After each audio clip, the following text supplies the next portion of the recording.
Brouhaha Video presents How It Began. Back in the day, 1700 and something or other, colonial Americans were bored. It was July and the weather was hot. Native Americans pretty much kept to themselves, and besides hard physical labor and starting a sovereign country, there just wasn't much to do. So folks got together and decided to have a party. The plan was to put on their best powdered wigs and buckled shoes, gather everyone together in the town square, and party hardy. Now, partying back then began with tankards of beer, ale, and whiskey. Everyone drank and laughed and drank some more until the liquor was gone. Then it was time for the games to begin. As evidenced from their foolish desire to cross the Atlantic in a glorified sailboat, these people were not the sharpest tools in the shed. The party games they concocted were as dangerous as their idea of globetrotting. The activities included the log toss, musket balancing,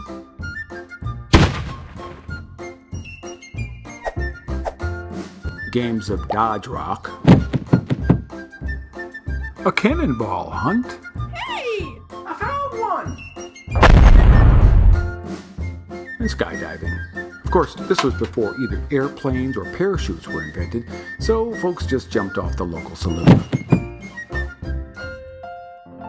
As you can imagine, injuries and even fatalities occurred during these drunken festivities, but it was all in good, clean colonial fun. The festive day was to end with a dance-off in the village commons.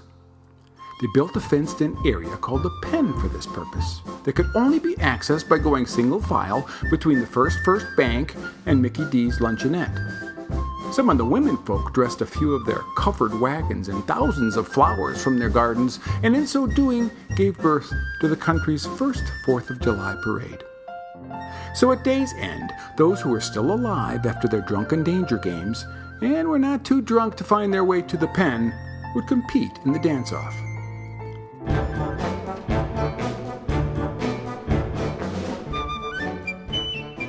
Although the dances were less than graceful, due in part to the many injuries incurred during the earlier celebration, the dancing in the pen became a favorite part of the day's activities.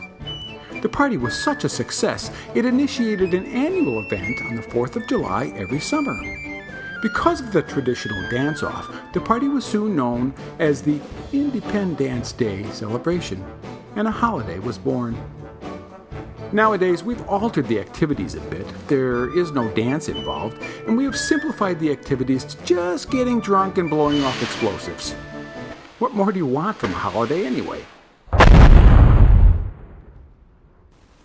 As a side note, one of the most famous quotes from those days actually came from this summertime annual party. Hatchet juggler Paul Rivers was heard to exclaim, "Oh, 2 arms! 2 arms!" Happy Independence Day. And now you know how it began.